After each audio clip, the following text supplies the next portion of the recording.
Not long ago, Alexander Leszek was under the spell of the AfD. Originally from a social democratic family, he was disappointed by established parties and joined the far-right Alternative for Germany party when he was just 15 years old. Back then I wanted to move and shape a lot quickly, but I felt like the other parties did not hear me. When I joined the AfD in 2014, it was a conservative party, and we were hoping to turn it into a better version of the Christian Democratic Union. Like many other members, Leszek later realized this wasn't possible. He witnessed how the party was systematically infiltrated by the new right to transform it into a radical right-wing party. Members from East Germany were carrying the Imperial War Flag. There was massive alcohol abuse. Members with a migration background were attacked with racist slogans.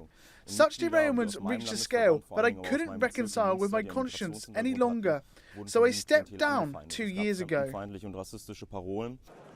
In 2017, the AfD became the first far-right party since World War II to enter the heart of Germany's democracy.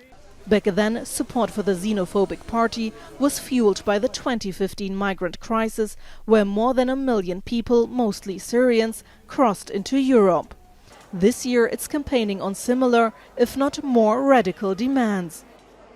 The party wants a return to citizenship based on blood ancestry and the elimination of all coronavirus measures. It denies not only the pandemic, but also the climate crisis and wants Germany to leave the Paris Accord and the EU. Following several deadly far-right terror attacks in recent years linked to the party, the AfD has been partly placed under surveillance. About a third of its members are classified as extremist, including its lead candidates for this year's election, and that is hurting its appeal. Suffering from a seemingly unstoppable takeover from the radical far right, the AfD is losing members, and latest opinion polls suggest voter support has stalled.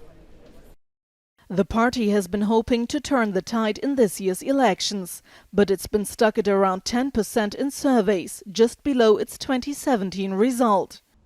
But it needs only 5% of the vote to retain its presence in the Bundestag. The AfD is here to stay. There was the widespread and naive hope that this was a short-lived protest phenomenon. The reality is that the far right has become entrenched in the German political landscape.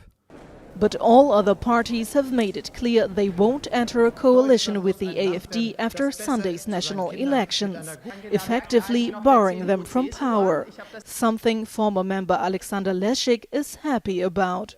Sibel Karkus, TRT World, Muenster, Germany.